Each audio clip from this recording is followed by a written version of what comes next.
ज़मरुद। बस करो। चुप। बताओ मुझे बेशरम लड़की, खानदान को रुस्वा करके रख दिया तुमने, हमारे बेइज्जत कर दिया तुमने।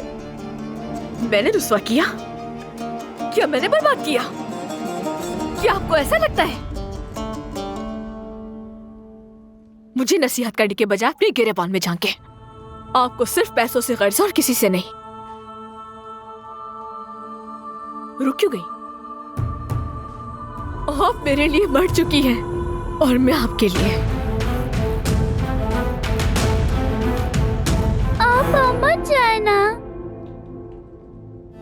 ज़मरुद, मेरी बच्ची ज़मरुद, मैं तुम्हें कुछ पैसे देता हूँ। रुको, बस यही है।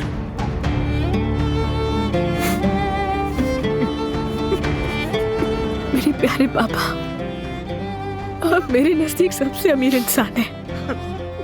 बच जाओ मेरी बच्ची।